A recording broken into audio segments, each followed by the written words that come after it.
Hey friends, welcome back to another video. My name is Emma Lefebvre, and today we are on part 3 of using complementary or contrasting colors in a floral piece, and we are on our last combination, which is red and green. So let's jump right in and start.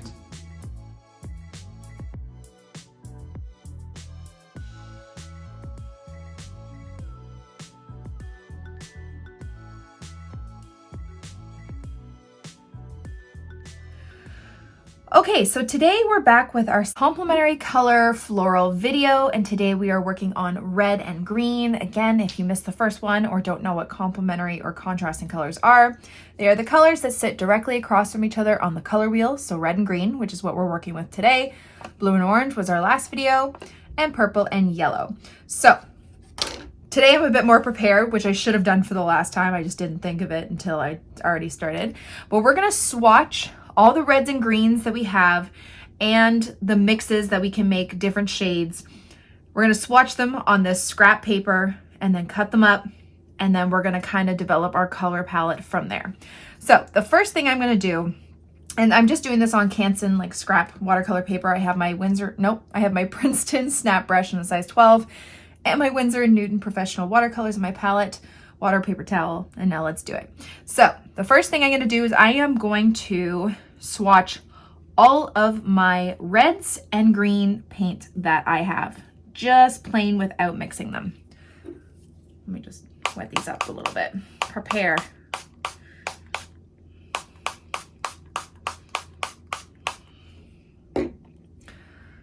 So in my palette, I have Hooker's Green Dark, which was that first one. Then I have Sap Green. I also have Perline Green, which is like a new favorite of mine. I love how dark it is. And then I have this Gold Green, which is a bit more yellowy. I never ever use it. There was only a little bit left in the tube, but it kind of falls into that category. Now we're gonna mix a couple other greens just to kind of give us a variety. So let's do like a turquoise green. So I'm gonna grab some Sap Green and a little bit of turquoise.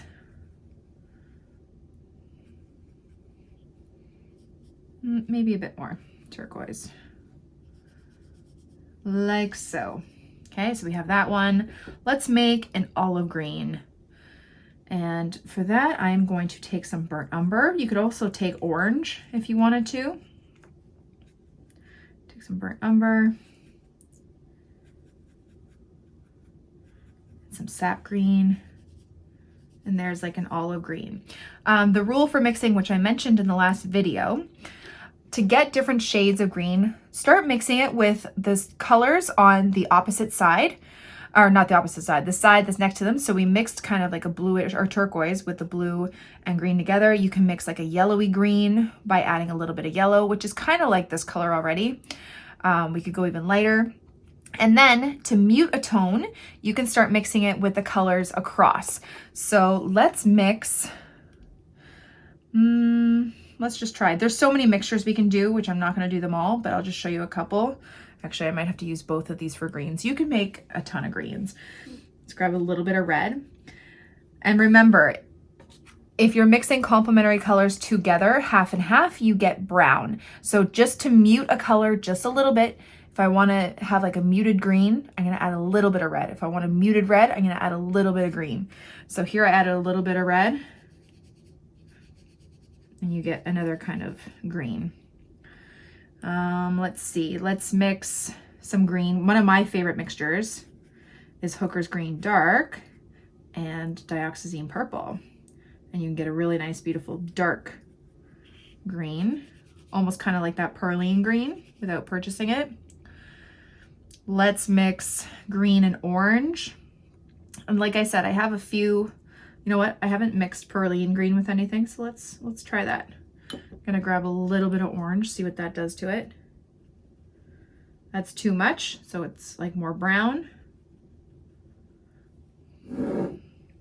Like so. It's like a blackish green, a really nice dark green. Let's try to mix sap green with a bit of orange. There's so many different ways you could go. This also kind of makes like an olivey green. And then lastly, let's just mix yellow with green. You could do lemon yellow, you could do any kind of yellow. So many different combinations of greens, okay? So we have a lot of choices for this one. Now I'm going to start swatching some reds. So the reds I have in my palette, this is cadmium red, which is actually more on the orangey side, but it's labeled as red. See how orangey it is? Actually, I'm going to use my clean water. Then I have Winsor red, which is a really nice, just plain like deep red. And then I have alizarin crimson, which is a really nice dark red. Okay, so one thing I want you to think about as well is that even though that we don't have pink on our color wheel, pink derives from the color red. So you technically could use pink as a match for this green and red complementary duo. So let's just add a little bit of pink to a red, just for fun. So I'm gonna add some permanent rose in my palette here. I don't know if you guys can see it or if it's in frame. A little bit of Winsor red, okay. We could add a little bit of yellow if we wanted to. It's more of like a salmon-y color. And then let's mute, I need more paper. Now let's mute some red tones. These are actually quite similar, but they're just a little bit different. I'm just gonna put this to the side because it's fairly wet. Okay, let's mute some red tones. So again, you're just using some complementary contrasting colors to mute it. I'm gonna plop a couple different reds here.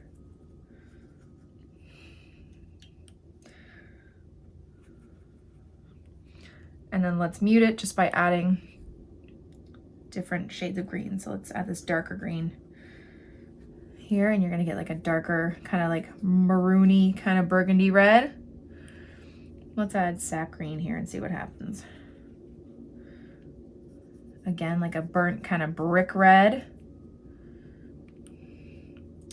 We could add a bit of purple to get this like deep cherry red. Look at that.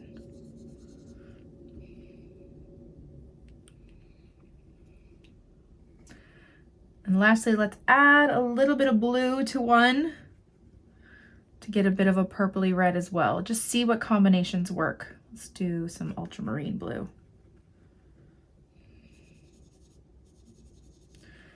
And then lastly, we're just gonna swatch some pinks because like I said, it derives from red. So we could use that in here. So I have permanent rose. I have magenta. Maybe let's make those a little bit more red. Just mix them with some reds that we have here, just for fun. And then you can even just use a really, really light wash of a red and see what you get there. Okay, so now that we have swatched all our different shades, we're gonna cut them up and come up with a fun color palette. Okay, so now that we have all our swatches cut up, start putting them in little palettes together to see what kind of jumps out at you. I really want to shy away from the traditional like red and green, oops, Christmassy colors. So I'm probably not going to go and put these two together. It just kind of screams like too Christmassy for me. But I really do like a vibrant red. And one other thing is if you're not as familiar with like recreating a color that you made, while you're doing the whole mixing process, write down the combinations that you were mixing, okay? I've had a lot of practice with this, so I can usually just kind of eyeball a color and remix it. But if you're, newer to this, you might want to write down your mixtures first. So red and green, I kind of want to go for like a nice summery vibe. So I'm kind of liking these like greeny golds with like a vibrant kind of pinky red, okay? But also like reddy red, like orangey. I wanna not use pink for this. I feel like I tend to use a lot of pink in my work, and I kind of want to shy away from that a bit, just for this challenge. But I'm feeling like these bright red and pinks with these like greenish gold colors and like a dark, I kind of like that, or that kind of thing together. And then these darker ones I like for like darker florals, maybe moodier ones, but because it's summer, I want to keep it bright and fun. So I think I'm just gonna put those to the side. I like these are very similar. This one's a bit more pinky, so I'm keeping them together. This is that green gold color. This is one I made. Kind of liking those. Okay, great. So now I have my color palette at the top. I have 2 jars of water that I use for mixing. You can see there's a red and a green one, and you want to do that so you don't get brown water. Keep the warmer colors in one, cooler colors in the other. So warm is red, cool is green, and we can just start playing around with some florals. So I'm definitely going to keep, you know, this pink and red for the actual flowers, and I think I'm going to use all these greens as the accents and like the little, you know, foliage. So let's start with some of the flowers. So I have like this bright kind of reddish pinky color. So I'm going to start with that. I think I'm going to do a poppy kind of thing. And remember, you can change up the values by just like adding more water and having those darker parts bleed into the lighter parts, and you can go back in and add darker parts if you want.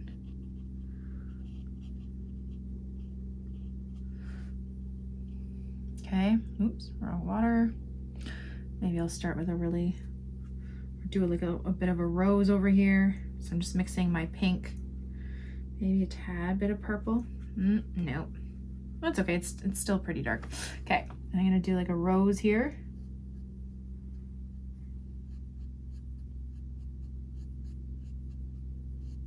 Make it nice and saturated right towards the center. I'm gonna wash all of that off. Just have some clean water and just slightly touch it to get a really nice light color bleeds from that center and around.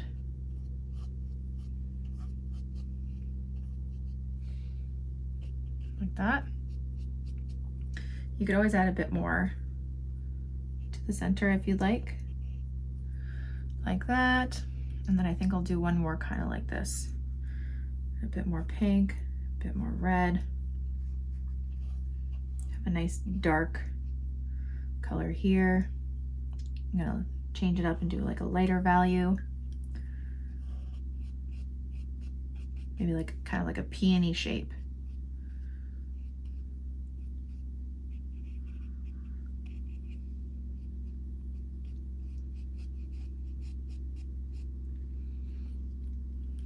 Again, lightening it up.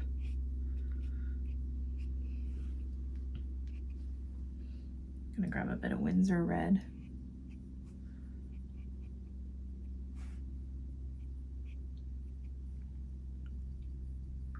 Okay, so there we go. And then I really want to kind of frame it with this like green gold color. I never really use it, but kind of feeling it right now. It's a bit more yellowy, so actually I'm gonna mix it with some sap green, I think. Too yellowy.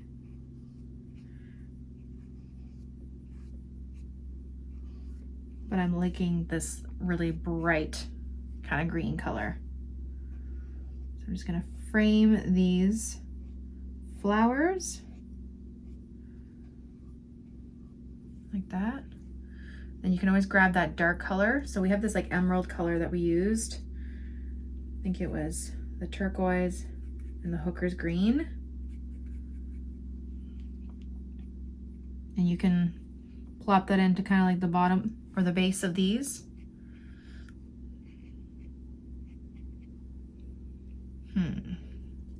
Actually, I might go a little bit darker on some of these leaves.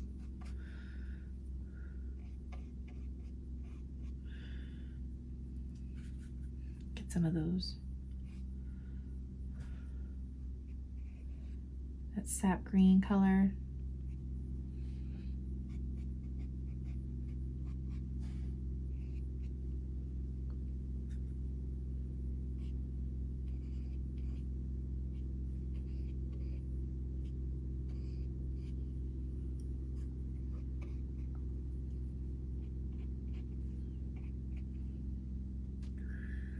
Grab a bit darker right at the base of the leaves. It kind of adds up a bit of dimension when you add a little bit of darker color at the base there.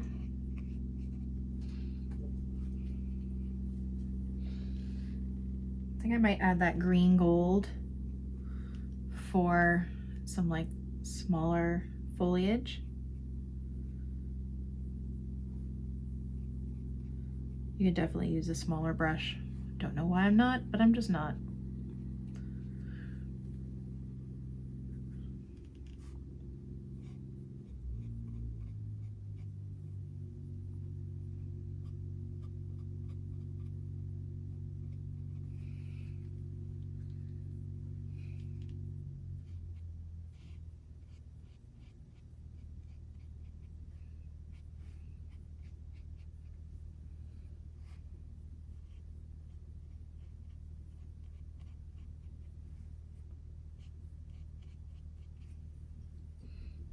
Okay, and then let's get some of that darker green. So I think for that one was the one I had, maybe like pearline green, was it? Might have been, I don't remember, but it's similar.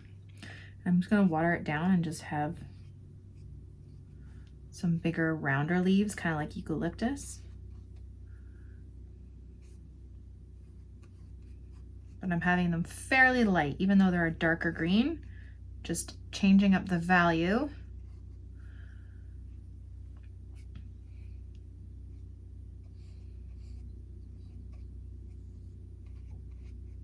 And then you can even just grab some darker color again at the base, just to get a little bit of depth, like that.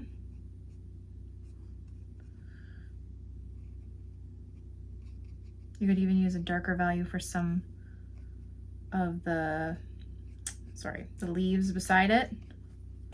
It's totally up to you.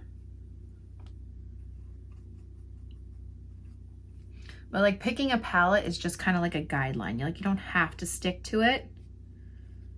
We're really just spending time playing, right? Seeing what works out. And if it doesn't work out, it doesn't work out. You got to keep practicing, right? And just trying different things.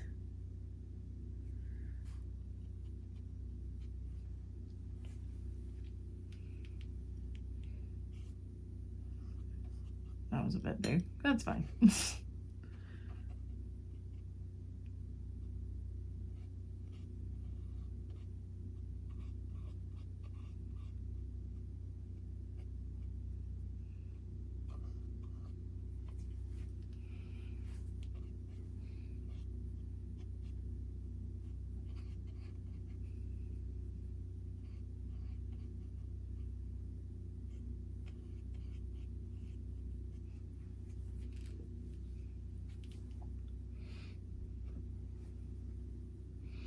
And let's add some darker little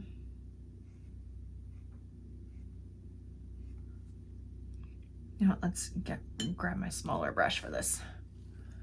I'm gonna grab a size 6 and just do some smaller, darker, maybe long leaves to change up the value. Give a bit of contrast.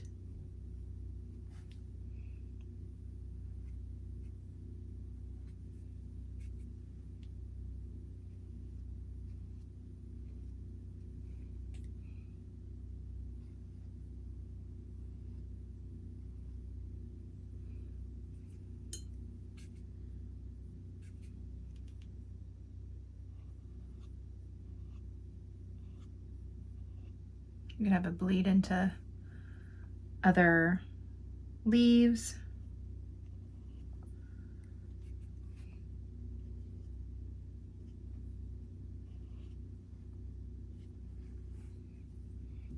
And I feel it looks a little weird right here, so I'm just gonna grab some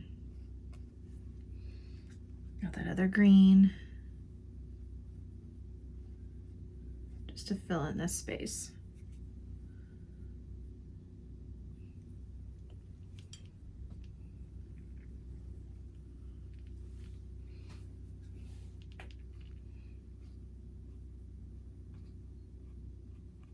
Like that.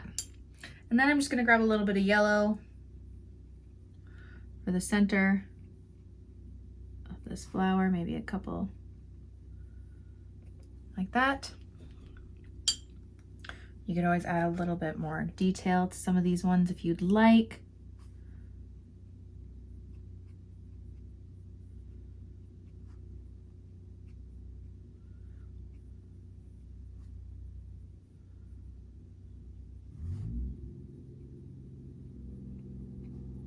Totally up to you. But there you go. There is our red and green composition using this fun palette. Thank you all so much for watching my video. I really hope you liked it and I hope you learned something. Don't forget to subscribe to this channel and follow me on Instagram for even more. Have a great day, guys. Bye.